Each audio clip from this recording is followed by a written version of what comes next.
Hola, muy buenas tardes. Gracias por seguirnos acompañando en este ciclo de conferencias, temas virtuales de Derecho Procesal Civil.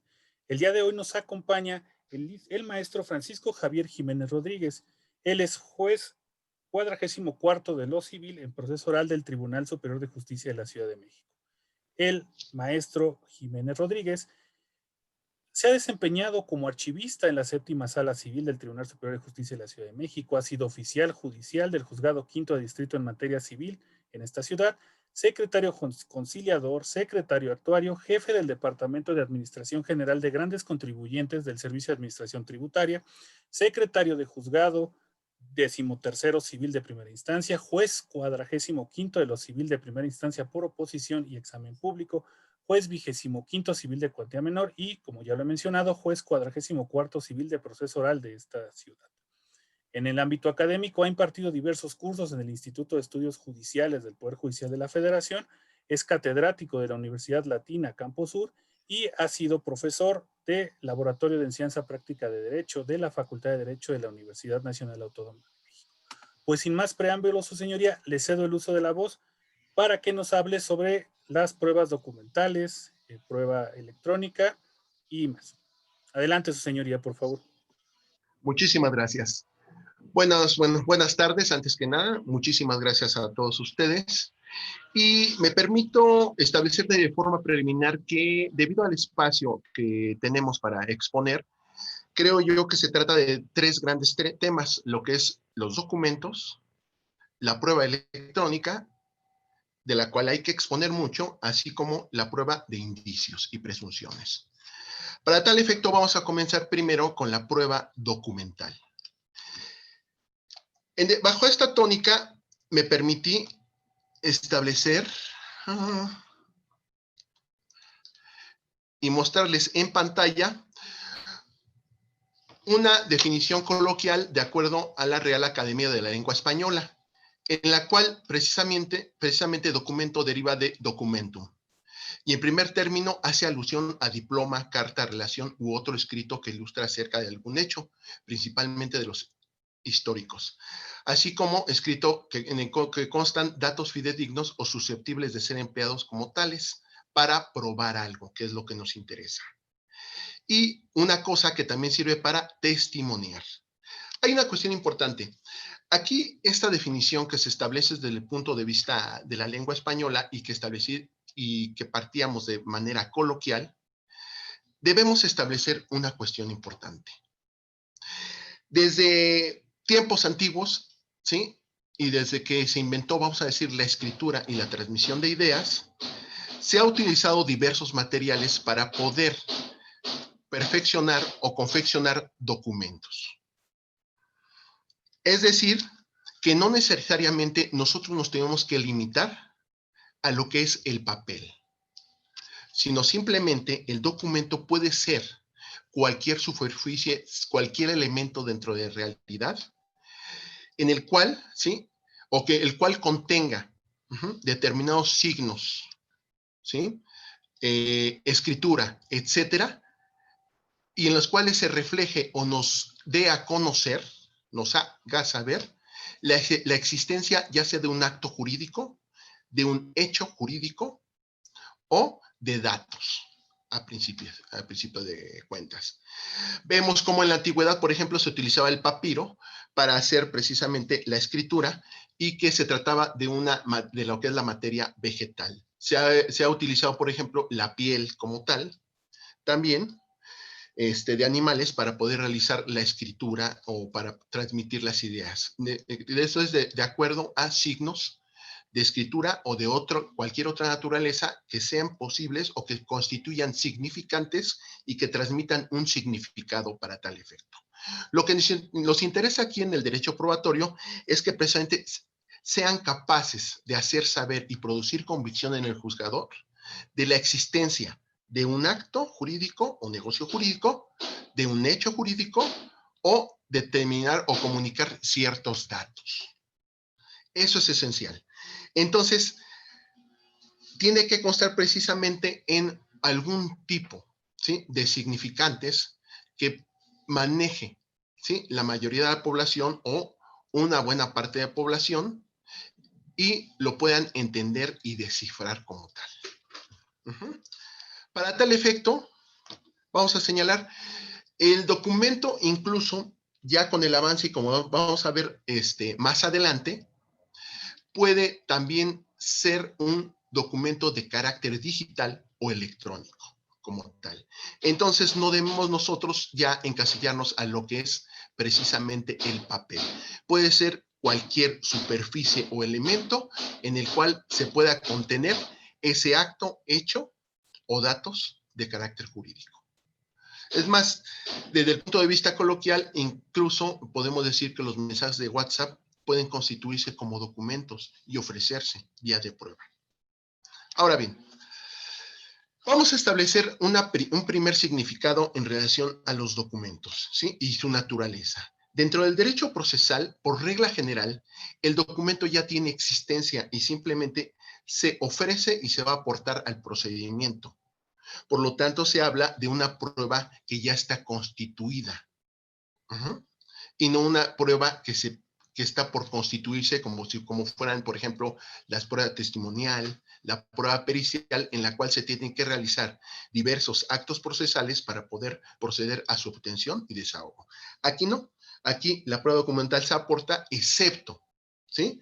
O en caso de excepción, lo que es la prueba de informes, ¿sí? Informes que puede requerirse al ofrecerse la prueba o puede solicitar que se requiera, ya sea a personas particulares, ¿sí? O a instituciones oficiales, en las cuales precisamente se ofrece la prueba, se procede a su preparación y el informe que rinda precisamente cualquiera de estos entes, ya sea público o privado, va a constituir el documento como tal. Ahora bien, la división esencial y la más común es determinar lo que es un documento privado y un documento público. Para tal efecto, si nos remitimos al Código Procesal Civil por ser la materia, el artículo 327 del citado Código Procesal Civil para esta ciudad hace un catálogo o expone un catálogo de todos los documentos, ¿sí?, que reputa como públicos. Se les va a pasar el material por cuestión de espacio, porque pues, leer todo también es un poco cansado para ustedes.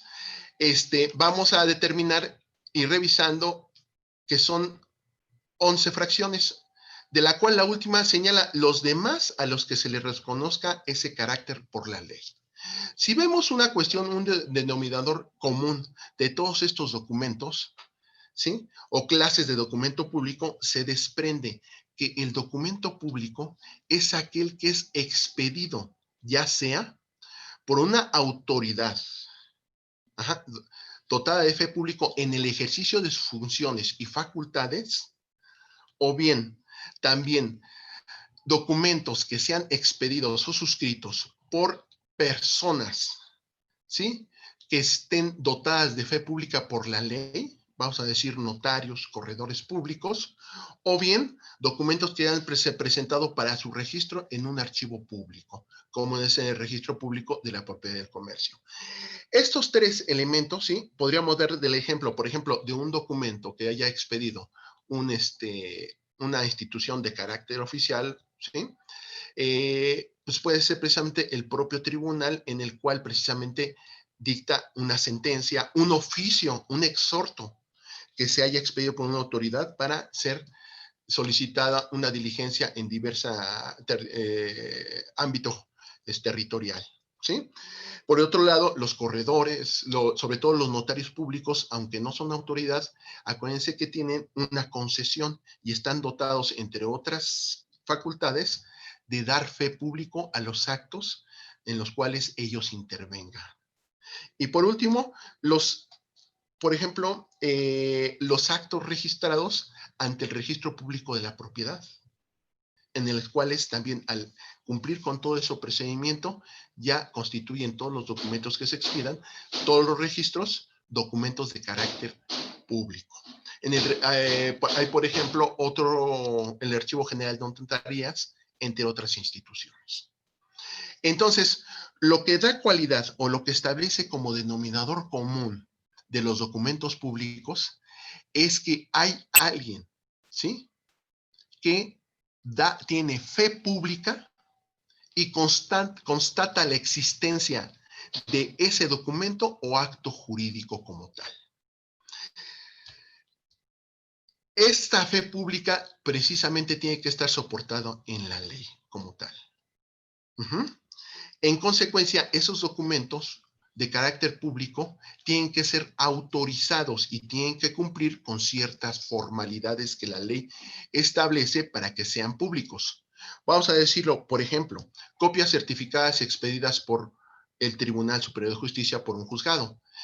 ¿Qué pasa? Están todo el legajo de copias en papel y cada una de estas está foliada debidamente para establecer y tener certeza de cuántas hojas está comprendido ese documento.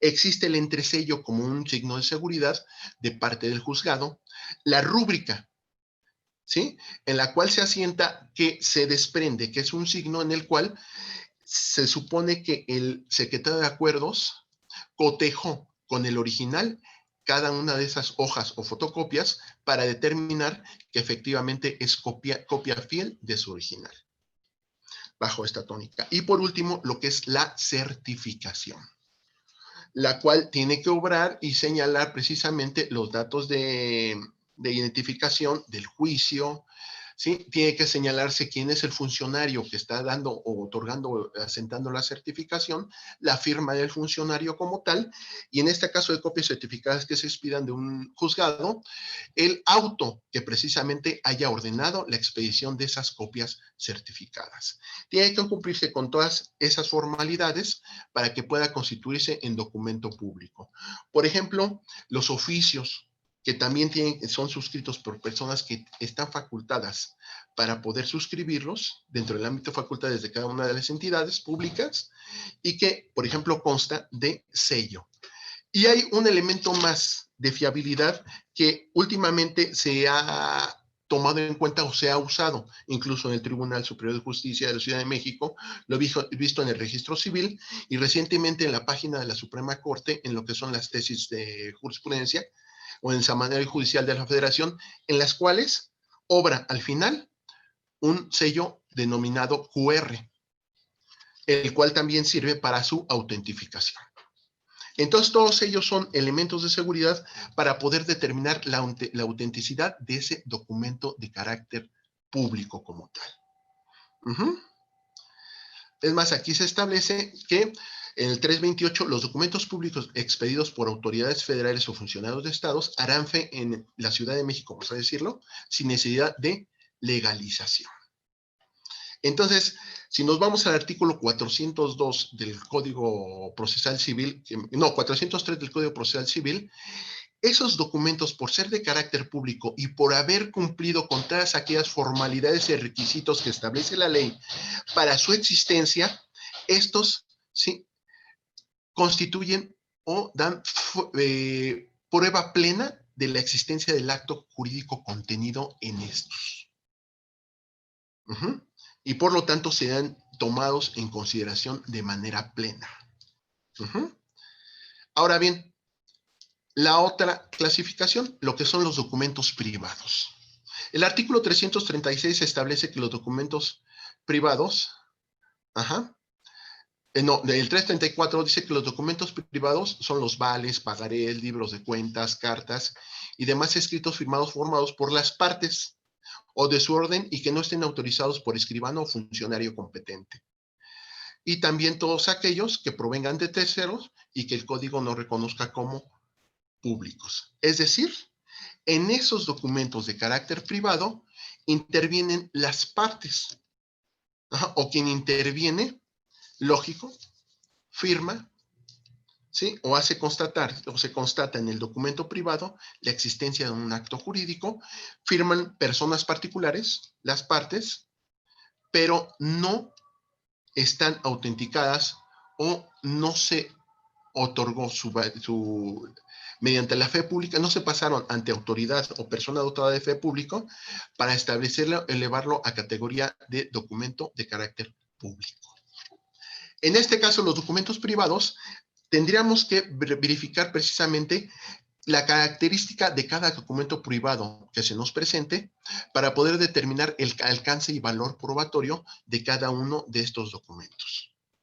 Lógico está, en términos del artículo 336 del Código Procesal Civil, se establece que los documentos privados tienen que ser presentados en original.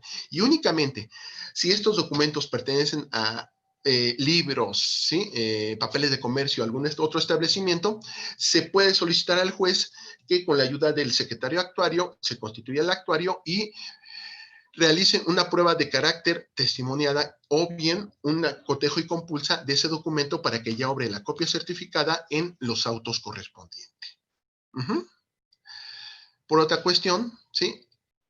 En dado caso de que el documento correspondiente, ¿sí?, ya sea público o privado, obre en idioma diverso, se tendrá que presentar o adjuntar con dicho documento, ¿sí?, la traducción correspondiente del mismo. En dado caso de que no presente la traducción correspondiente, entonces dejará de recibir dicho documento.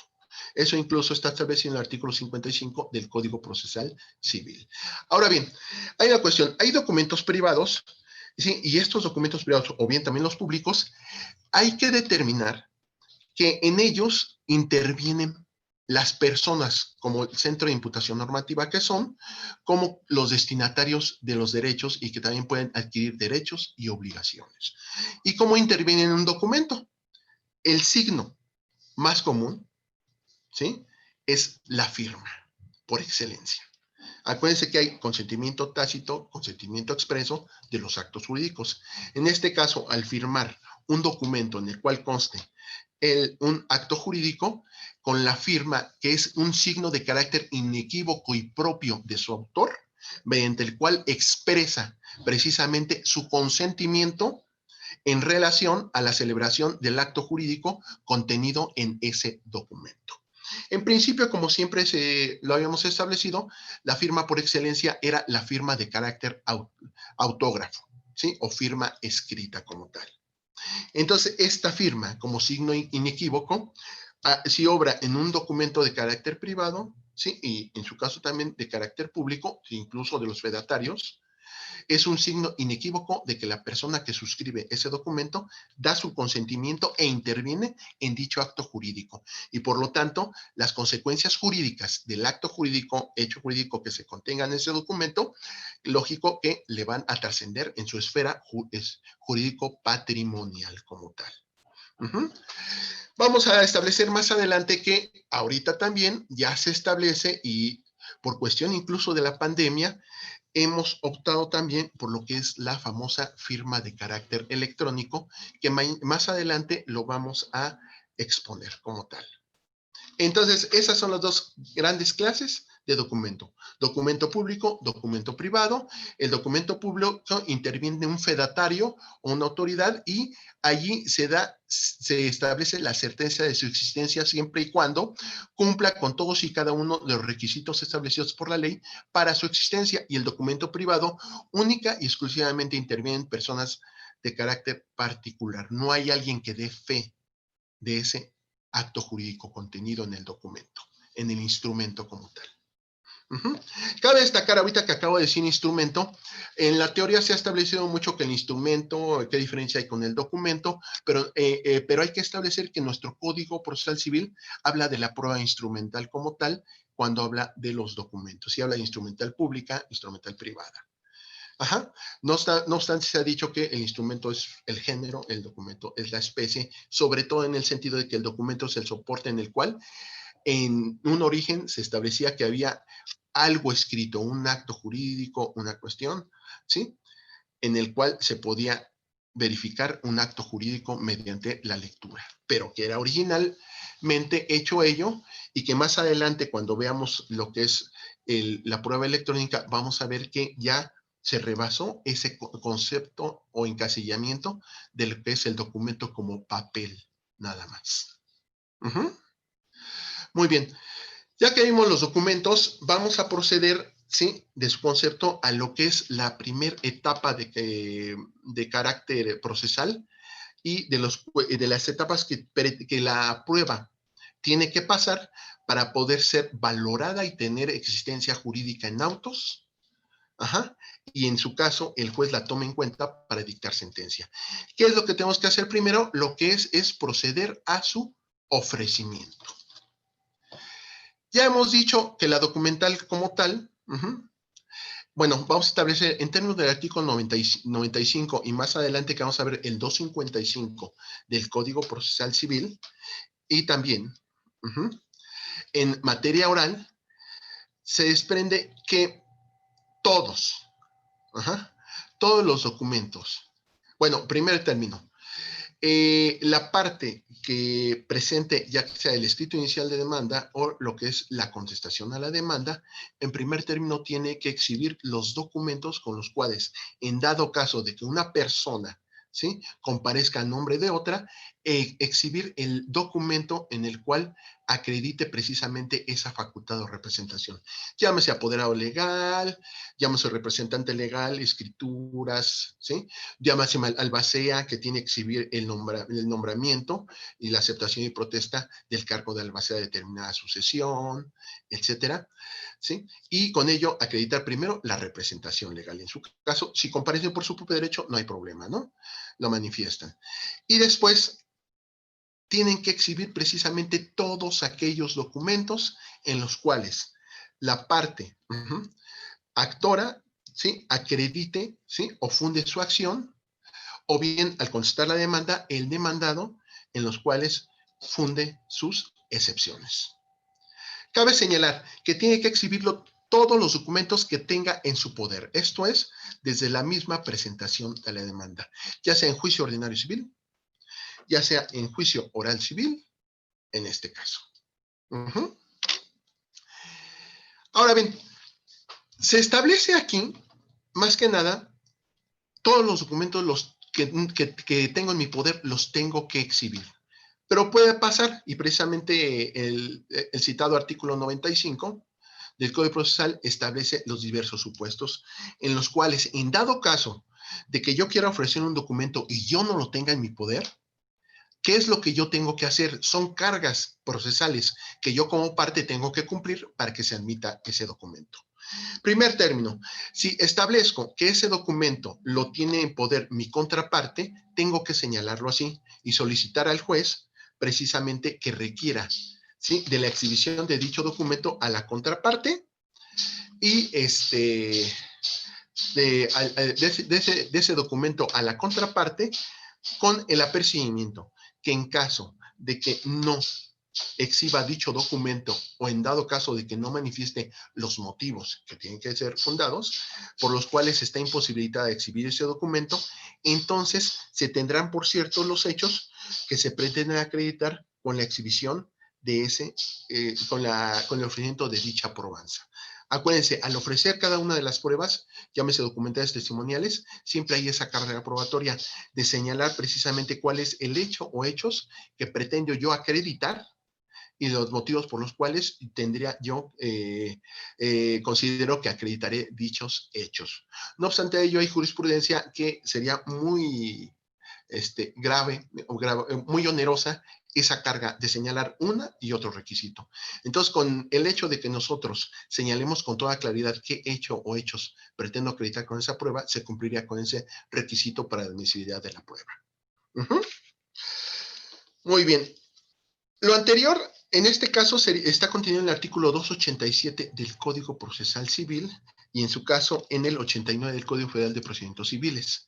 Allí se establece que si una de las partes se opone a la inspección, ¿sí?, de un documento, entonces, previo apercibimiento lógico, se tendrán por cierto los hechos que se pretenden acreditar con dicha prueba. Ahora bien, hay documentos que, por ejemplo, se encuentran en archivos diversos.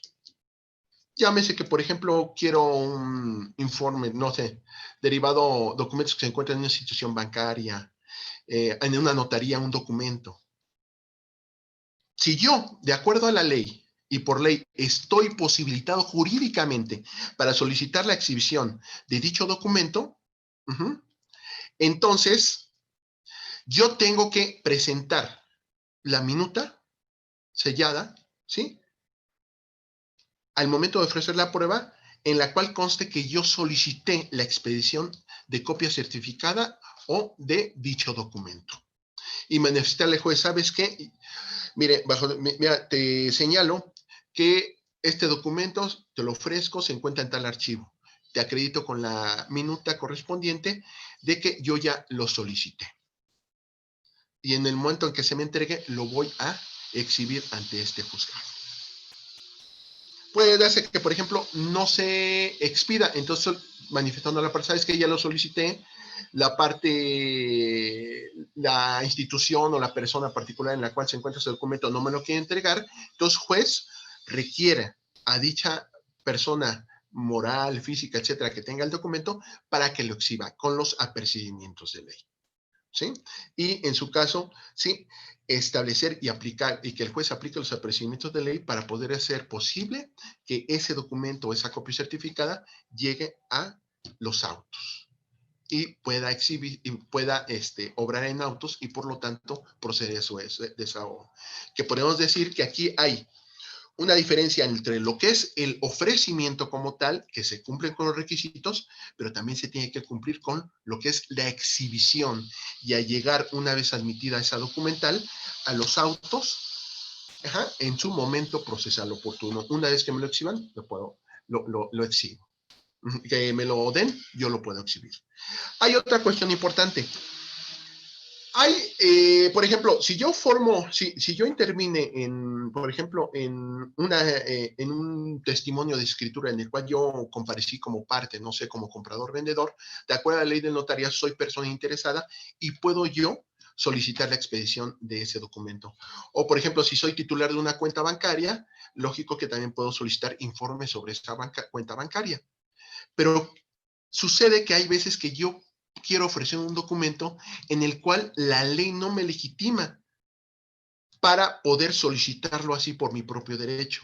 Ejemplo, de acuerdo a la ley de notariado, si yo no intervine, ya sea en un acta, ¿sí? En la cual un notario público dio fe o en una escritura, yo no puedo solicitarla ni exhibirla. ¿Sí? Un informe en el cual yo no soy titular de una cuenta bancaria, tampoco. Y así podemos dar diversos ejemplos. En este caso, ¿qué pasa? Se desprende aquí que si yo no estoy posibilitado para exhibir ese documento, entonces tendré que manifestar bajo protesta de decir verdad. Eso es esencial, ¿sí? Bajo protesta de decir verdad, tengo que señalar que estoy imposibilitado para poder solicitar ese documento porque estoy impedido por ley, no estoy legitimado. Tengo que señalarle al juez cuáles son los motivos por los cuales yo estoy imposibilitado para poder ofrecer ese documento, solicitar la expedición de ese documento. Y en consecuencia, le solicito yo al juez, ¿sí? Que se le requiera a esa autoridad o persona particular, moral, etcétera, ¿sí? La expedición de la copia certificada del documento a costa, claro está, del oferente con los apercibimientos de ley. Entonces existen tres supuestos: documentos que tengo en mi poder, documentos que no tengo en mi poder, pero que puedo yo solicitarlos, ¿sí? Su expedición, o bien documentos que no tengo en mi poder y que por la cuestión de que la ley no me legitima para poder solicitarlos, entonces tengo que solicitar yo al juez, bajo protesta de decir verdad. Esa es una formalidad que todavía establece el propio código, ¿sí? Tengo que solicitar al juez que gire el oficio correspondiente para que a mi costa se expidan esas copias y se hagan llegar al juicio, al expediente como tal. Muy bien. Aquí se desprende que todos los documentos en la fracción tercera del citado artículo 95 se exhibirán todos y cada uno de los documentos con los que se pretenda fundar la acción correspondiente y copias simples y fotostáticas. Aquí les había establecido el 255 en el cual también se establece que precederá los documentos públicos o privados que tengan relación con cada hecho y también su exhibición. Ahora bien, el artículo 97 establece también, del Código Procesal Civil, establece que en relación al artículo 95, cuando los documentos sean públicos, podrá hacerse por copia simple, si el interesado manifiesta bajo protesta de verdad que carece de otra fehaciente, que no producirá efecto durante el término de ofrecimiento de pruebas. Pero ¿qué pasa aquí? También tengo que manifestar bajo protesta de libertad para que el juez quiera el oficio correspondiente y se expida dicha copia certificada. Ahora bien, una cuestión importante. El propio código dice que una vez transcurrido lo que es la demanda y contestación a la demanda, en su caso, al desahogar las excepciones, puedo yo ofrecer pruebas documentales, pero únicamente para desvirtuar o atacar las excepciones y defensas opuestas por la parte demandada. Una vez concluidas estas etapas procesales, precluye mi derecho para poder ofrecer pruebas. Y si yo los ofrezco de manera extemporánea, el juez sin mayor trámite sí, no las admitirá y ordenará la devolución de dichos documentos. Cuestión de excepción es lo que es la prueba de carácter superveniente. En este caso, la prueba superveniente que está en el artículo 98 del Código Procesal Civil, en la parte general, y que también se encuentra en la parte del procedimiento oral, que versan sobre los mismos parámetros. Un documento que haya sido presentado con posterioridad a esas etapas debe cumplir con con cualquiera de los 3 requisitos siguientes. Primero, que haya sido un escrito de fecha posterior, un documento de fecha, de que tenga existencia con fecha posterior a los escritos de carácter postulatorio que fijaron la litis. O bien, ¿sí?, los anteriores, pero aquí se establece bajo los cuales, bajo protesta de verdad, manifieste yo que no tuve conocimiento de su existencia, sino hasta después de esos actos de carácter procesal. Lógico, tengo que exponer los motivos por los cuales, ¿sí?, manifiesto que no tuve conocimiento de ellos. Y no es, o sea, y tengo que fundamentarlo bien. ¿Por qué motivo? Es que manifiesto bajo protesta de verdad que un recibo que yo suscribí lo había olvidado entre mis papeles de hace años y hasta ahorita me enteré de que yo lo tengo de su existencia, ahí no, porque se desprende que es un documento que yo ya había suscrito y del cual yo ya tenía conocimiento. Son documentos que después de que se establecen los escritos postulatorios o que se presentan, ¿sí?, yo haya ignorado totalmente la existencia de los mismos y con posterioridad, ¿sí?, se haya tenido yo conocimiento y esencial, que esos documentos incidan en la litis.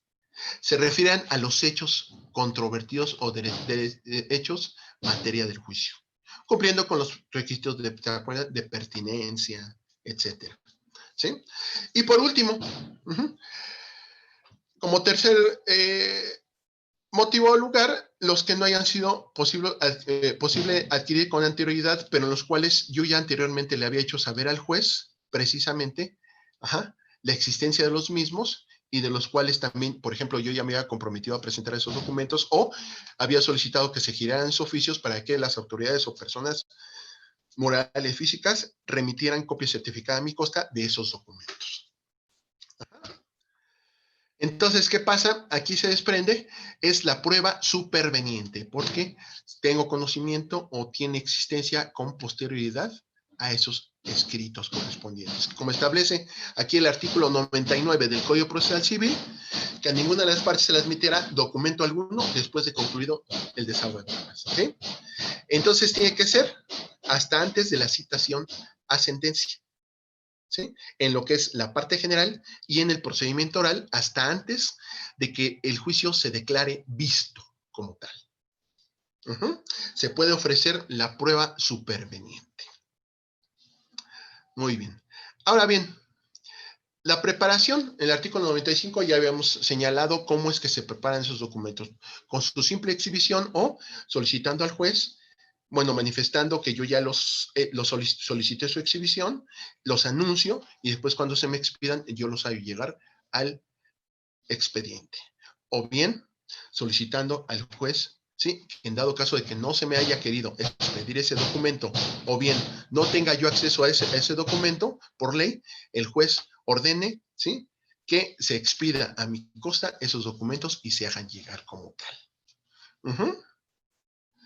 Ahora bien, esos documentos, al momento en que llegan en autos, ¿sí? Con posterioridad, se tiene que dar vista a la parte contraria para que manifieste lo que a su derecho corresponda. Como vamos a ver más adelante, va a ser para los efectos del principio de contradicción, en el cual la parte contraria puede objetar o impugnar de falso un documento como tal. Y entonces, en el desahogo es que se encuentra precisamente en el artículo 390 en relación a la parte general que estamos hablando del ordinario civil, y en el artículo 1006 del Código Procesal Civil. ¿Qué pasa? El artículo 390 señala que en la audiencia, ¿sí?, se tomará y se relatará, ¿sí?, los documentos, ¿sí?, que se hayan admitido, se realizará un relato de los mismos y las partes podrán realizar las observaciones correspondientes en la audiencia. Cuestión que en la práctica, por lo regular que señalan, ha sido una práctica muy dada, ¿no? Que se desahoga por su propia y especial naturaleza dicho documento. No obstante ello, señalan, es que se pudo haber hecho la observación pertinente en el momento de la audiencia en el cual se tuvo que hacer un relato del documento y las partes pudieron hacer las observaciones.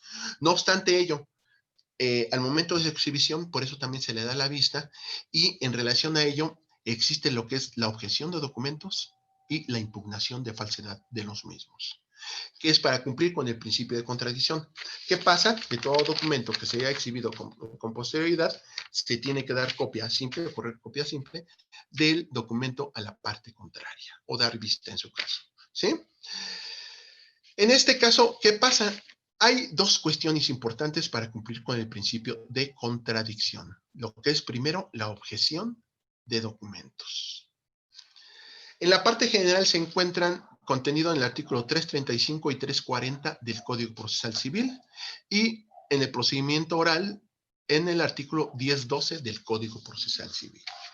¿Qué es una objeción en primer término? ¿Y qué es una impugnación? Vamos a ver la diferencia porque luego hay ciertas confusiones, vamos a decir. En este caso, la objeción como tal.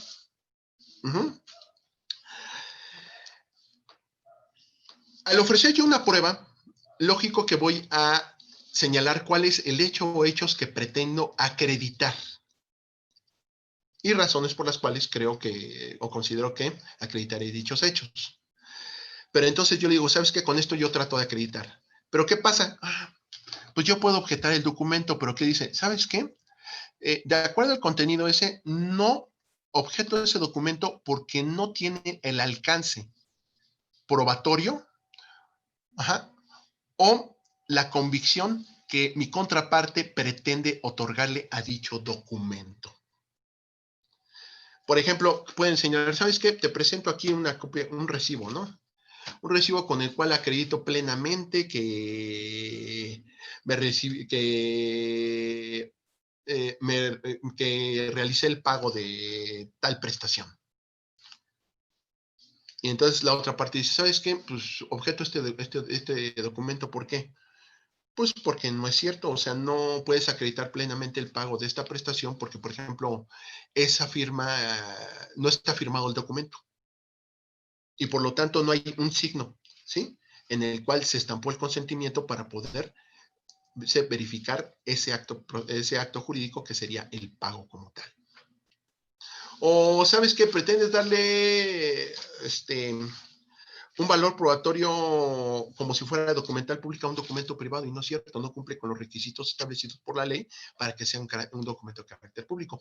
Es decir, establecer y atacar el documento y señalar que no tiene el alcance probatorio, ¿sí?, que la parte oferente le pretende otorgar.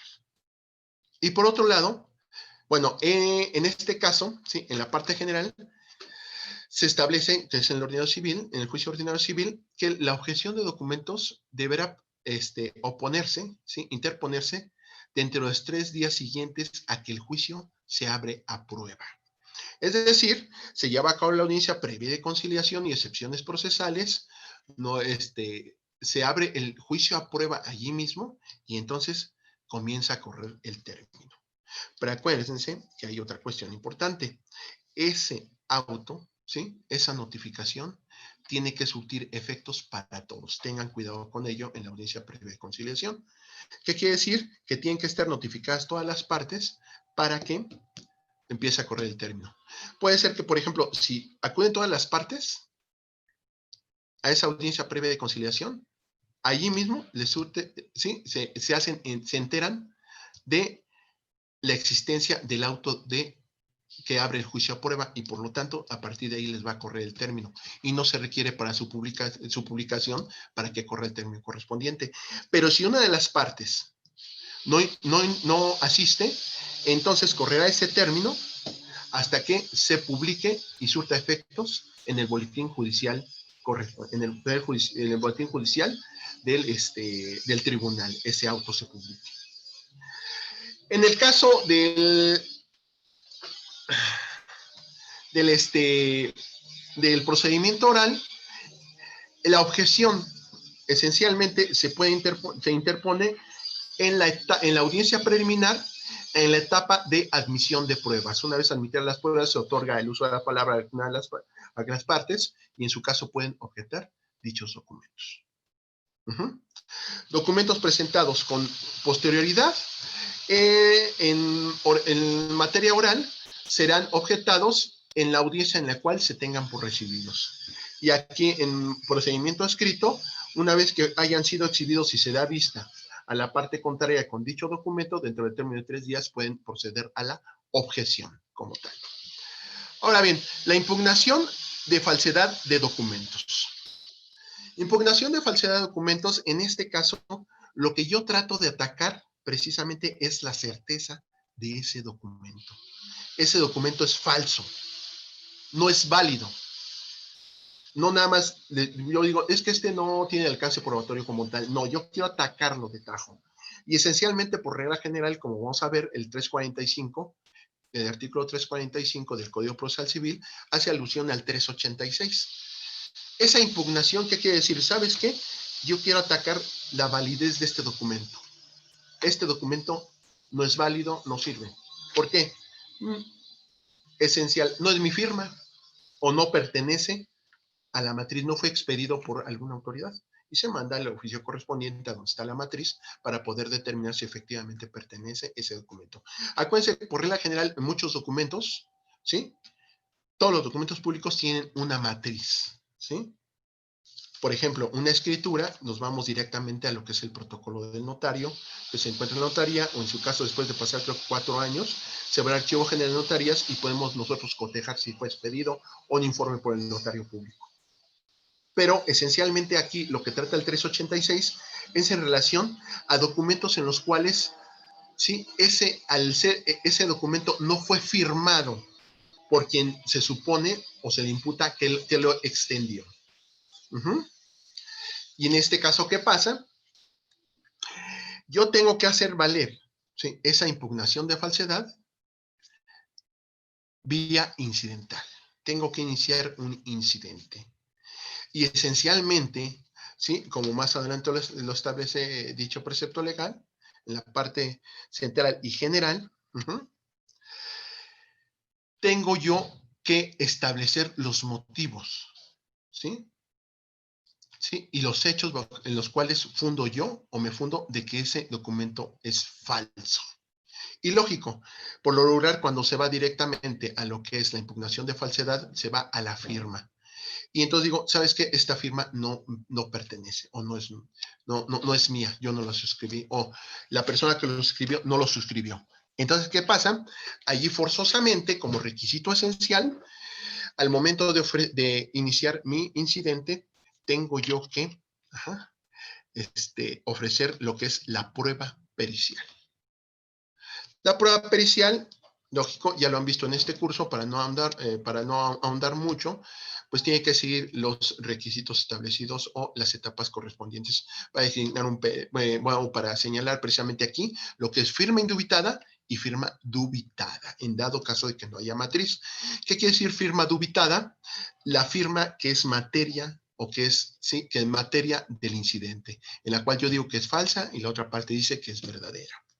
Primero tengo que establecer la dubitada y después tengo que señalar una firma o firmas que se les denomine de carácter indubitado, que tienen que obrar en archivos públicos o bien muchas veces lo ofrecen. ¿Sabes qué?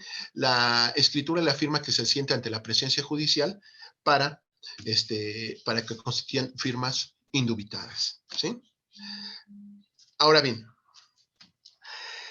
¿para qué sirve la firma dubitada e indubitada? Lógico, es un cotejo que realiza el perito en grafoscopía, grafometría, etcétera, en la cual se va a determinar si efectivamente es falsa o verdadera dicha prueba. Que no voy a ir tan a fondo, porque creo que van a ver con posterioridad lo que es la prueba pericial, pero tienen que establecer puntos cuestionados, cuestiones y puntos cuestionados, y ya un desahogo mucho más amplio, que me salto ahorita por la cuestión de espacio. Entonces, ¿qué pasa? Si allí se determina al dictar sentencia, ¿sí? Que se decreta como que procede el incidente de falsedad de documento, entonces el juez no lo tomará en cuenta como tal, ¿sí? No formará la convicción de ser un documento, sino simplemente no se toma, ¿sí?, en cuenta dicho documento para dictar la sentencia correspondiente. Muy bien. En materia oral, por ejemplo, también en la audiencia preliminar, al momento de la admisión de pruebas, ahí también se puede interponer incidente, o bien también al contestar la demanda, en su caso, respecto de determinados documentos, si tiene que ser en forma de incidente como tal. Ahora bien, vamos ahora a la valoración. Ponemos que ya se presentaron los documentos, ya se exhibieron, ya se allegaron autos, pasaron todas las etapas procesales para lo que es su desahogo, y en consecuencia, una vez ya desahogado, se pasa a la etapa de alegatos, y como lo señala la parte general, se cita a las partes para oír la sentencia correspondiente. Y en el ámbito o en la parte del juicio oral, se pasa a alegatos una vez desahogadas todas las pruebas, ¿sí? Expresan alegato las partes y se declara el asunto por visto. Y en consecuencia se dictará la sentencia, ¿sí?, de manera inmediata en la propia audiencia, o bien se difiere para poder realizar la redacción del instrumento escrito de la sentencia como tal. ¿Qué pasa ahí? Ya se dicta la sentencia y en consecuencia vamos a lo que es la última etapa de las pruebas por el camino que pasan de carácter procesal para que tengan existencia jurídica, que es la valoración. Así establecemos que el artículo 403 establece que el documento público como tal, ¿sí?, tiene valor probatorio pleno y por lo tanto no se perjudican en cuanto a su validez las excepciones que aleguen para destruir la pretensión. Simplemente el documento, si quedó como tal, sí, tiene valor probatorio pleno y lo puede tomar en consideración el juez, el documento privado. Y en cambio, en términos del artículo 402 del Código Procesal Civil, los documentos privados, lógico que se les va a establecer o a señalar, ¿sí?, la gradación del grado de convicción que el juez tenga en relación a ellos, y en base también a todo lo que es el cúmulo de las pruebas ya desahogadas. Y entonces, de una manera de carácter lógico, ¿sí?, de acuerdo a ¿sí?, tendrá que realizar esa valoración y para efecto de poder dictar la sentencia correspondiente. Es decir, en base a ese cúmulo probatorio, tendrá que determinar de una manera lógica el grado de convicción que se le da y, en base a ello, qué es lo que va a resolver en el caso concreto como tal. Y aquí me voy a saltar un poquito más. Bueno, en relación a la prueba documental, vamos a dejarlo hasta aquí por cuestión del tiempo, ya son 2:23. Y vamos a pasar a la prueba de indicios y presunciones, que también me tocó a mí verlo. Y esto es una parte muy pequeña, ¿sí? Está establecido bueno, está regulado lo que es la presunción, ¿sí? Bueno, la presunción desde el artículo 379 al 383. Los indicios propiamente no están regulados, pero también, más que los indicios, el juez precisamente, y más con el procedimiento oral, acuérdense que ya está el principio de inmediación en el cual el juez ya tiene contacto directo, ¿sí?, con el desahogo de las pruebas y todos los actos procesales, que a veces se criticaba en el procedimiento escrito en el cual se llevaba a cabo la audiencia por el secretario de acuerdos y el juez estaba encerrado. Y aquí se establecen las presunciones. ¿Qué es una presunción? Podría traducirse en un silogismo por lógica que yo puedo determinar, pero que en derecho procesal no es, ¿sí?, no es absoluto. Tengo que yo adminicular esa presunción con algunos otros medios de prueba como tal.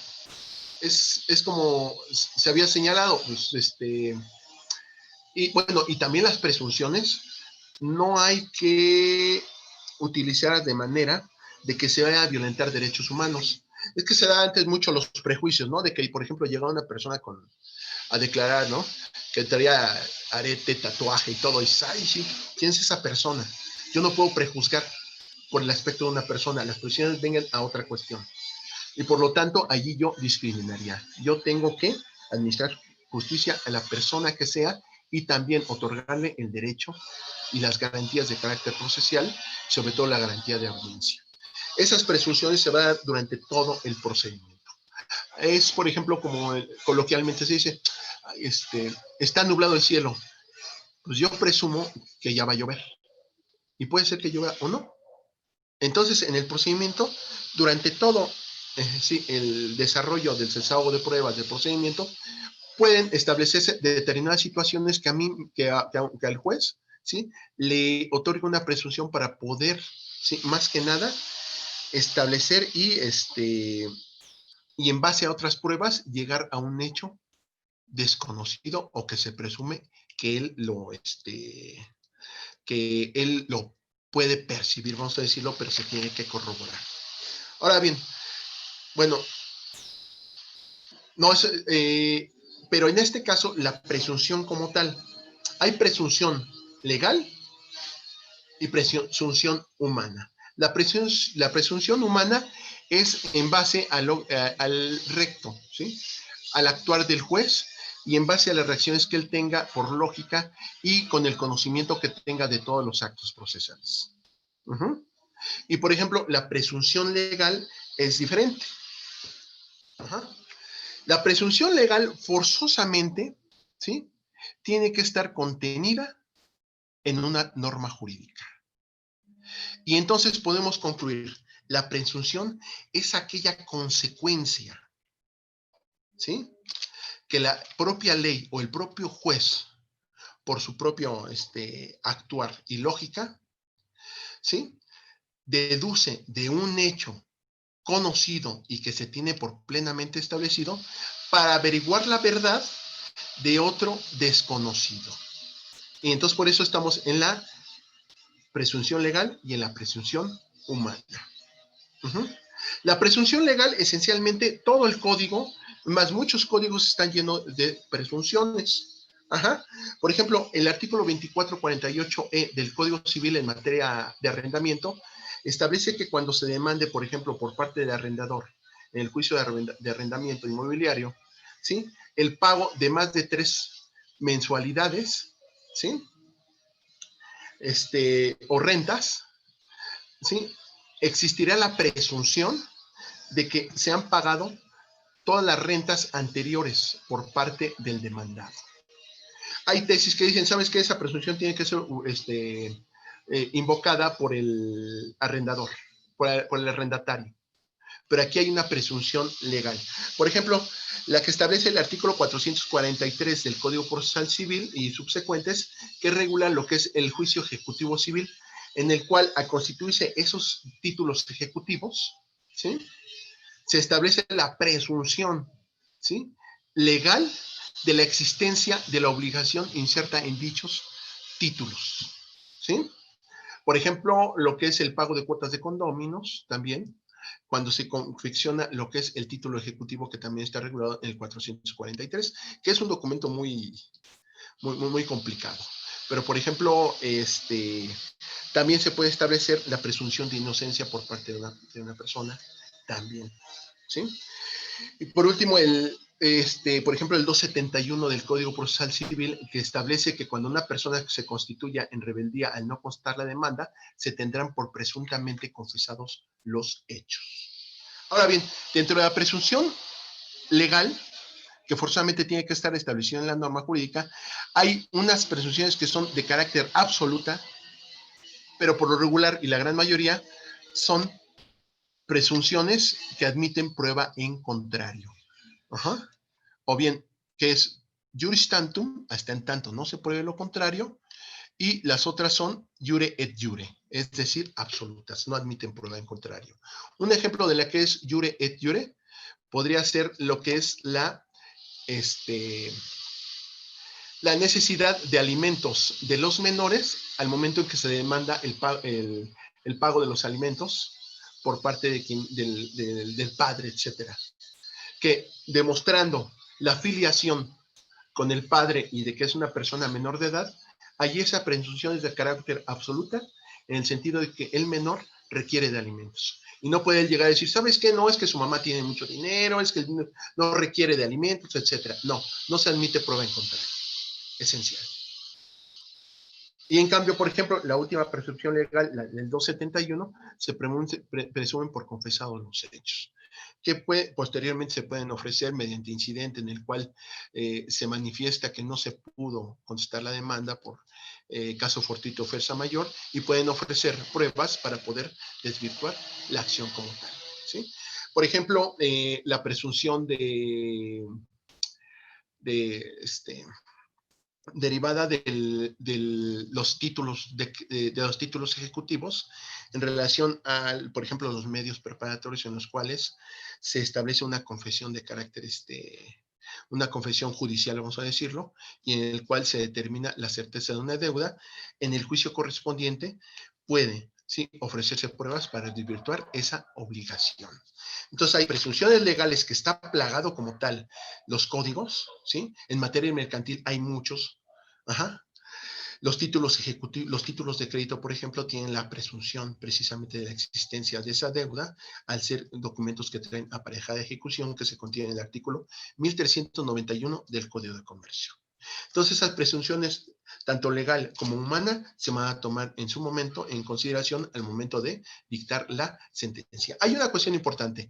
Siempre, por regla general, ¿sí?, los litigantes agarran y ofrezco la presunción legal y humana en su doble aspecto en todo lo que me favorezca. Es lo único que señalan. Pero no señalan en qué consisten esas presunciones, que lo más idóneo sería, ¿sabes qué? Con este recibo, aún y cuando, por ejemplo, se presume que en este título ejecutivo hay certeza de que, bueno, se establece una presunción de que yo tengo una deuda con tal persona, pero mediante informe bancario se desprende que yo realicé el pago de la deuda contenido en la misma, ¿sí?, y que son de la misma fecha en que tenía que cumplir mi obligación y del monto, entonces yo voy a tender a destruir esa presunción. Muy bien. Entonces, vamos a establecer ello.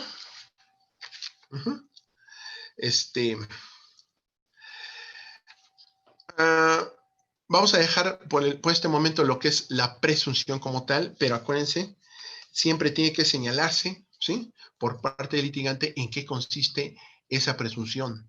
Porque si no, si lo dicen de manera genérica, pues el juez, lógico, que es obligación de él revisar la constancia de autos.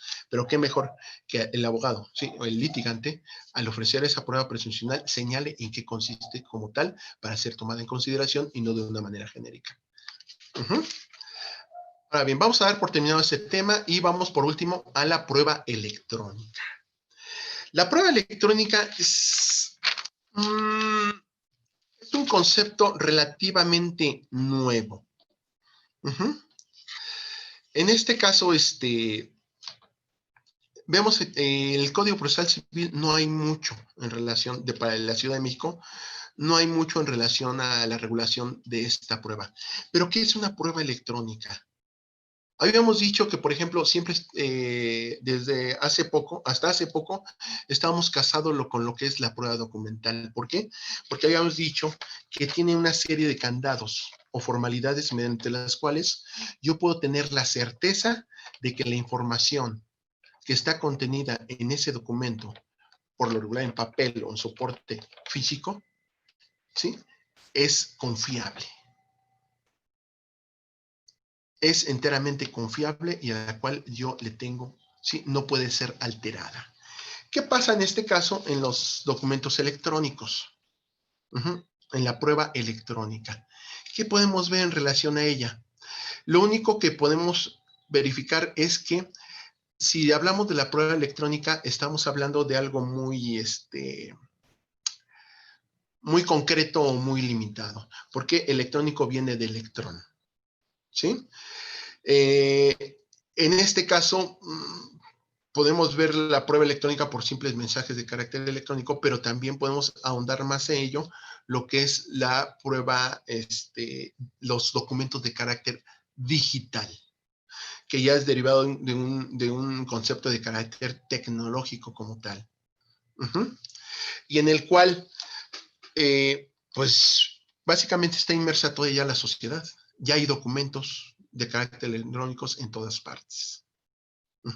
Cuando yo manejo hago uso de mi cuenta bancaria, me dan un NIP, me dan un famoso token y yo realizo mi operación bancaria, un retiro, una transferencia desde mi móvil incluso o desde la computadora respectiva.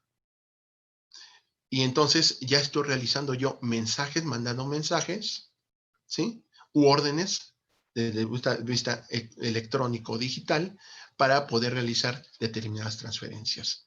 Existe ya, por ejemplo, no sé, el avance de la tecnología, de que antes para conseguir una copia certificada de un acta de nacimiento del registro civil, teníamos que ir directamente, se cotejaba, nos daban físicamente la copia certificada, pero ahora ya existe la posibilidad incluso de que en línea podemos entrar a la página del registro civil, podemos realizar el trámite correspondiente para expedición del acta correspondiente, del registro correspondiente, hago pago de derechos en línea mediante tarjeta y simplemente me llega el documento electrónico al soporte a mi hardware y yo simplemente la puedo yo imprimir y sacarla.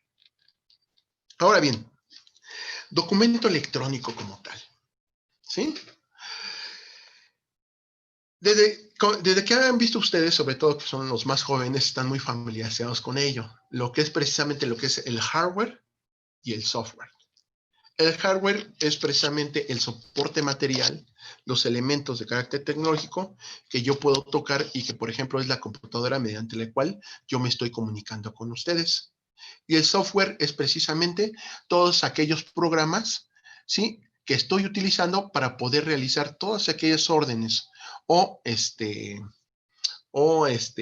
operación precisamente de ese programa para poder comunicarme con ustedes, ¿sí? Realizar, por ejemplo, compartiendo en pantalla un documento, etcétera.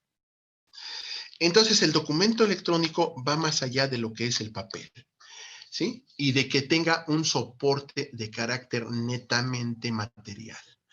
Podemos ver una USB, que es precisamente un elemento de carácter material, pero el cual contiene, ¿sí?, o mediante él podemos visualizar el documento de carácter electrónico.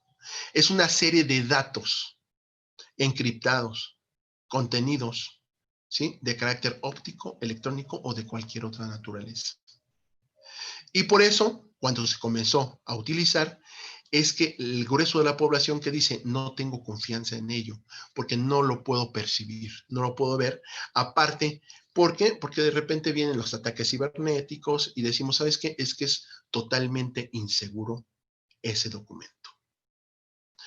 Así, el artículo 374 del Código Procesal Civil, que lo vemos, y, bueno, el 373, el 373 y el 374, que precisamente que establece el primero de los preceptos que para acreditar hechos y circunstancias que tengan relación con el negocio que se ventile, pueden las partes presentar fotografías y copias fotostáticas.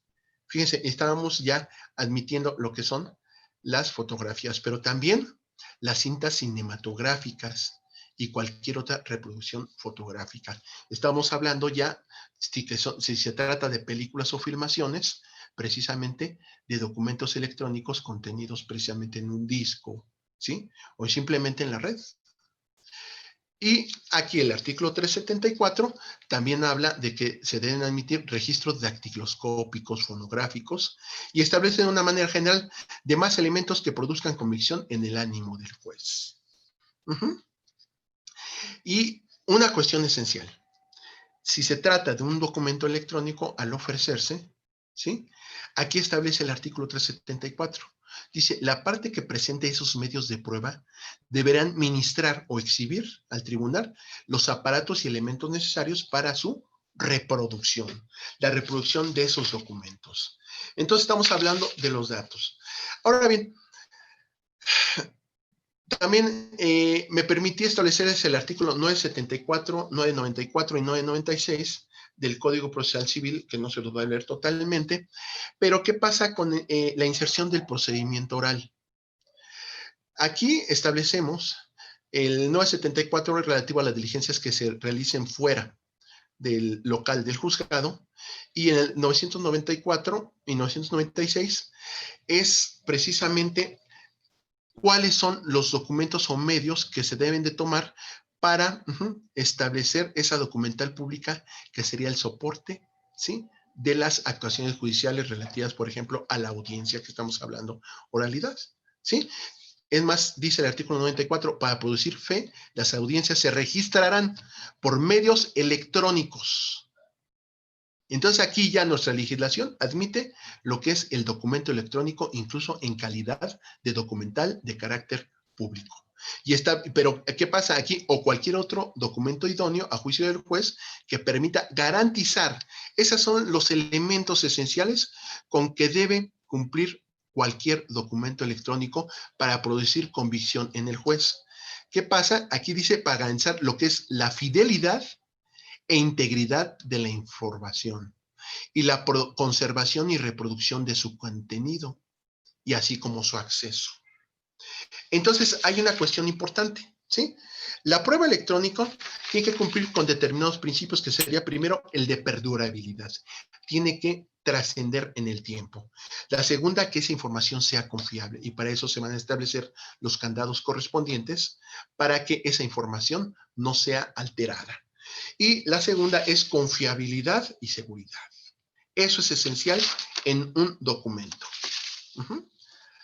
Ahora bien, yendo nomás, estamos hablando en relación al documento, por ejemplo, que existe lo que es la firma electrónica y la firma electrónica avanzada esencialmente, o también la firma digital. Pero me voy un poquito más adelante y puede salirme un poquito del ámbito del derecho civil, puede entrar al derecho mercantil. ¿Por qué? Porque en el Diario Oficial de la Federación, el 29 de agosto del 2003, se introdujo precisamente al Código de Comercio 3 conceptos esenciales. Los mensajes de datos. Bueno, 2 cuestiones, los mensajes de datos y la firma electrónica. Pero con ello más, además, lo que son los prestadores de servicios de certificación, y lo que es el certificado electrónico. Ahora bien, mensaje de datos, ¿sí? Cualquier mensaje de datos puede ser presentado ante un juez, pero también así como son los documentos públicos y privados, de acuerdo a la naturaleza de ese documento, el juez, ¿sí? Podrá aportar mayor grado de convicción o menor grado de convicción al juez. ¿Y eso en función de qué está? Precisamente aquellos criterios que se tengan, ¿sí? O elementos para garantizar lo que es la integridad, la inalterabilidad y confiabilidad, así como acceso a esa información. Y entonces los mensajes de datos, el artículo 89 establece varios principios que sería neutralidad tecnológica, autonomía de la voluntad, compatibilidad internacional y equivalencia funcional, que tiene que ser igual y servir lo mismo del mensaje de datos en relación con la información que se encuentre en un documento, vamos a decir, en papel, ¿sí? En medios no electrónicos, y también una equivalencia de la firma electrónica a la firma autógrafa. ¿Qué quiere decir? Entonces la firma no nada más es de carácter autógrafo, sino que puede, ¿sí?, emanar, ¿sí?, establecerse una firma de carácter electrónica que juega el mismo papel que la firma autógrafa como tal. Y ahorita ya se está utilizando totalmente. Dicho artículo ya establece diversos conceptos, lo que es certificado, datos de creación, destinatario, etcétera, digitalización, emisor. Pero hay una cuestión, y la firma electrónica. Y así como la firma electrónica avanzada o fiable. Ahora, aquí me voy a parar tantito porque hay que distinguir. El mensaje de datos es el documento como tal, ¿sí? Puede realizarse un documento en vía electrónica, en soporte electrónico, óptico, de cualquier manera. Y ese es el documento como tal. A diferencia de ello, la firma electrónica como tal habla de datos en forma electrónica consignados en un mensaje de datos. ¿Qué quiere decir? O adjuntados o lógicamente asociados al mismo. La firma electrónica también constituye una serie de datos, que son relativos y pertenecientes al usuario o al titular de la misma, que ahorita vamos a ver cómo va a estar. Puede determinarse en un sentido o en un sistema que yo, por ejemplo, con determinada persona fije y establezca determinados índices de seguridad, o podemos ir al grado mayor, lo que es ahora la firma electrónica avanzada o fiable. Firma electrónica avanzada ahorita, podemos verificar, por ejemplo, está la FIREL, que precisamente proporciona ese servicio de certificación, y es una de certificación, el Poder Judicial de la Federación. Ahí podemos ingresar a lo que es la página precisamente del Poder Judicial de la Federación, de la FIREL, y podemos realizar todo el trámite, que es una serie de trámites, para poder obtener esa firma. Lógico, se me va a otorgar un certificado precisamente de la firma, un certificado electrónico, del cual me vincula a mí con esa firma electrónica. Y en el cual yo soy el titular de la misma y surgen determinadas obligaciones mías, como el cuidado, ¿sí?, el uso debido de esa firma electrónica. Entonces existe la firma electrónica, yo mando un mensaje de datos, adjunto y relaciono al mensaje de datos esa firma electrónica, y por lo tanto yo, hagan de cuenta que al asociarlo o adjuntarla a ese mensaje de datos, estoy asintiendo, ¿sí?, o expresando mi consentimiento con ese acto jurídico como tal. Bien, existe la firma electrónica, la FIREL, que emite el Poder Judicial Federal. Existe la famosa FEA, que era la firma electrónica avanzada, que precisamente fue la primera, y que vamos a hablar del SAT, que actualmente es de lo más avanzado en el país en relación a la operación tecnológica y manejo de datos en el desarrollo de todas sus facultades. Pero está precisamente la famosa FEA, que precisamente el Servicio de Administración Tributaria proporciona como servicios de certificación para proporcionar la firma electrónica. Lógica, ahorita ya los contribuyentes, ¿sí?, está tan avanzado que todas las declaraciones correspondientes o actos relativos a las contribuciones se realizan vía electrónica y precisamente haciendo uso de la firma electrónica avanzada. Y por último, el Tribunal Superior de Justicia de la Ciudad de México, apenas el año pasado en diciembre, ya estableció lineamientos precisamente para proporcionar y va a prestar servicio de certificación de la firma electrónica avanzada ¿sí? Que se va a usar ya para todos los actos relativos, procesales y administrativos que se realicen ante el tribunal. La denominó mi firma como tal. Más adelante la vamos a ver. Pero entonces existen 3 firmas electrónicas avanzadas. Lógico, hay otra cuestión importante. Estamos hablando que también existen prestadores de servicios de certificación. Esos prestadores de servicios de certificación tienen que realizar trámite para ser reconocidos, ¿sí? Y tienen que tener su registro y autorización por la Secretaría de Economía. Uh-huh. En este caso, me quiero ir un poquito adelante para ver los prestadores de servicio de certificación. Aquí está. Vamos a ver que el artículo 100 del Código de Comercio establece que podrán ser prestadores de servicios de certificación previa acreditación ante la Secretaría de Economía, notarios públicos y corredores públicos. Y personas morales que tengan carácter privado. Pero esas personas morales deben tener y acreditar esa capacidad tecnológica, ¿sí? Y toda esa organización, ¿sí? ¿sí? Para poder realizar y prestar todos esos servicios de certificación. Y aquí también las instituciones públicas conforme a las leyes que les son aplicables. ¿Qué vamos a decir? El SAT, Poder Judicial Federal, y en este caso, que lo acaba de sacar precisamente el Tribunal Superior de Justicia de la Ciudad de México, su firma electrónica avanzada. Uh-huh. Y aquí hay determinadas facultades que tienen ellos, que verifican la identidad de los usuarios, comprobar la integridad, llevar a cabo la integridad y suficiencia de mensaje de datos del solicitante y verificar la firma electrónica de quien la realiza. Ajá. Emitir, esta sí está muy, muy interesante, que es expedir sellos digitales de tiempo para asuntos del orden comercial. Es decir, para determinar que esa información durante el tiempo no ha sido alterada. Entre otras, les digo. Entonces, en este caso, la firma electrónica avanzada, que es la más fiable, se realiza, ¿sí? O se otorga ese servicio por prestadores de servicios de certificación, ya sea instituciones públicas, notarios, corredores públicos o personas morales que acrediten esa capacidad y obtengan esa autorización ante la Secretaría de Economía. Uh-huh. Bien, ya para no irme, porque yo creo que ya por el tiempo ya me estoy yendo mucho. Ajá. Entonces hay que diferenciar lo que es mensaje de datos, que es el documento como tal, ¿sí? La firma electrónica, que también es un conjunto de datos que se asocia al mensaje de datos y en el cual asiento mi consentimiento y se me identifica como titular de ella. Esencial. Y el certificado, que es todo mensaje de datos u otro registro que confirme el vínculo entre un firmante y los datos de creación de firma electrónica.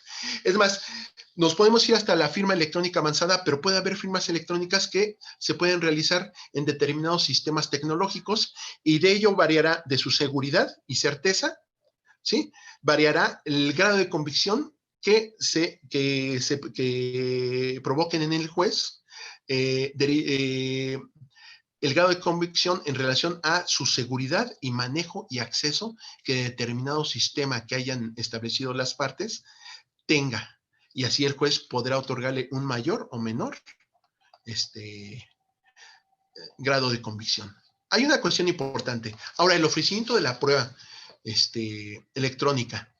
Hay muchos litigantes que agarran y que dicen, ¿sabes qué? Te exhibo una impresión, por ejemplo, de unos mensajes de WhatsApp o una impresión de determinados correos electrónicos. Con esta acredito que remití un correo electrónico a tal persona o que él me contestó por medio del correo electrónico que nosotros habíamos establecido para poder tener la comunicación en esta relación de carácter jurídico y con la cual yo acredito la existencia de ese documento. ¿Y qué pasa?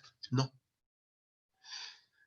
Si exhiben así nada más la impresión de esos correos electrónicos, de pantallazos de computadora, lo que están exhibiendo es una impresión, un documento privado, incluso un indicio, porque es una sola impresión.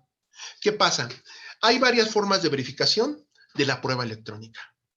Si esa prueba electrónica, si es un documento, por ejemplo, la firma, si están documentos suscritos por la firma electrónica avanzada, o un documento electrónico, por ejemplo, ya es electrónico, el acta de nacimiento que tiene el QR, se puede hacer una confronta con la matriz, y en la cual se puede verificar si efectivamente ese documento, ¿sí?, o esa firma electrónica efectivamente pertenece a su titular y fue realizada.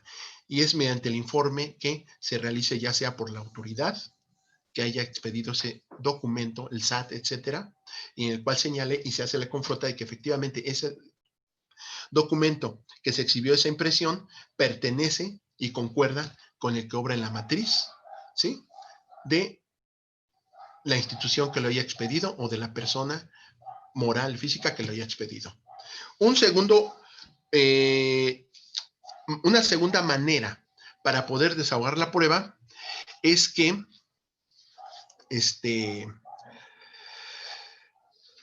las partes, por ejemplo, aporten una terminal y mediante esta terminal, mediante una inspección judicial, se visualice, ¿sí?, en un elemento tecnológico.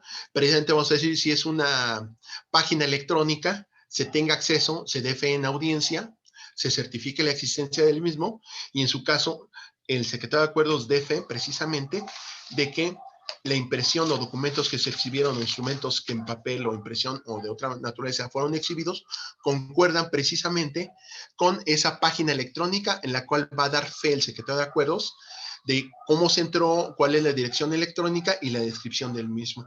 Y por lo tanto se hace un cotejo de ese instrumento con una terminal en la cual se tiene acceso a esa página web o a ese documento electrónico.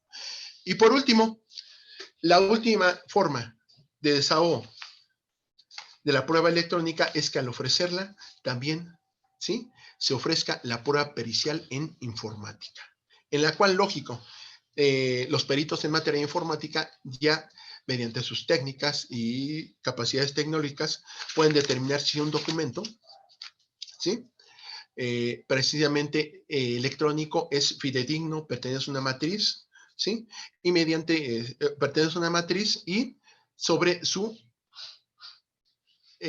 integridad, fiabilidad y confiabilidad. Son las tres maneras de desahogar la prueba electrónica bajo esta tónica. Lógico, se tienen que seguir las reglas de la prueba pericial. Muy bien. Ahora bien, aquí, les voy a dejar y me voy a saltar todo esto, lo que es les transcribí varios artículos en relación a las obligaciones, las características de las partes, en relación a la firma electrónica, que es un mensaje de datos, ¿sí? Aquí está, por ejemplo, la firma electrónica se considerará avanzada y fiable si cumple por lo menos con los siguientes requisitos. Ya son datos de creación, el contexto, pero sobre todo, saben, aquí, si ustedes lo leen de manera integral, es que sea plenamente fiable, seguro, perdurable y se tenga acceso a los mismos. Ahora bien, una vez desahogada dicha prueba, pues el juez precisamente le graduará la fuerza probatoria de cada una de esas pruebas. Ahora bien, sí, me permite irme al artículo 1298-A del Código de Comercio y el 1299. Del Código de Comercio me fui a materia mercantil, pero allí se establece que se reconoce como prueba los mensajes de datos y que para valorar la fuerza probatoria de dichos mensajes se estimará primordialmente la fiabilidad del método en que haya sido generada, archivada, comunicada y conservada. Es lo mismo que decimos, existen documentos electrónicos, ¿sí?, que fueron realizados por parte simplemente de particulares y su gradación en cuanto a la certeza jurídica que tengan o de grado de convicción será en base a estudiar o examinar esa fiabilidad del sistema, claves, etcétera, que utilizan para ver si esa información no fue alterada y es confiable. Y por último, la firma electrónica avanzada que precisamente da esa certidumbre. Ahora bien, Fuera de la prueba electrónica, también vemos que el tribunal y diversas instituciones, es más, por la pandemia, ya se están prestando servicios vía electrónica y ya existen documentos de carácter electrónico. Por ejemplo, aquí me permití establecerles rápido, asentarles diversas circulares en las cuales ya se está autorizando, por ejemplo, en esta, que se expiden los lineamientos para regular el uso de la firma electrónica certificada del Poder Judicial de la Ciudad de México. Y que precisamente fue por circular. Todas las circulares son emitidas por el Consejo de la Judicatura de la Ciudad de México en ejercicio de sus funciones. Lógico que como nuestra legislación es procedimiento escrito, imagínense llegar e insertar precisamente lo que es la firma electrónica avanzada, ¿sí? O el manejo de la demanda electrónica y la firma electrónica, y aparte de los juicios en línea en el Código Procesal Civil o en el Código de Comercio, tendría que llevarse a cabo todo el procedimiento legislativo, etcétera, y dado caso o sea, un tramo de tiempo en el cual se está perdiendo toda, ¿sí? Está siendo, mejor dicho, rebasado el derecho procesal por los avances de carácter tecnológico y sobre todo las necesidades actuales, por ejemplo, de la pandemia que se está llevando por el COVID-19, en el cual surge la necesidad de que se presten servicios vía remota, ¿sí? Y que sean estos con la certeza mayor que presten todas las instituciones de carácter público. En este caso, ya el tribunal lanza, ¿sí?, y establece lo que es la firma electrónica, avanzada de ellos. Aquí les saqué un pantallazo de la circular correspondiente, en la cual ya tanto los servidores públicos del tribunal como los usuarios de los servicios de administración de justicia pueden tramitar y obtener su firma electrónica avanzada para poder realizar los trámites correspondientes en línea, y que al presentar, por ejemplo, demandas en línea, promociones en línea, ¿sí?, con la firma electrónica juega el mismo papel que la firma autógrafa, y por lo tanto nosotros como servidores públicos la tomaremos como un documento, ¿sí?, válido en su momento de acordar. Por ejemplo, aquí también se estableció por la circular 43 del 2020 los lineamientos para regular el uso de la firma electrónica certificada del Poder Judicial de la Ciudad de México. Creo que es el mismo que se establece. Y por ejemplo, aquí hay otra circular, que es la 37 del 2020.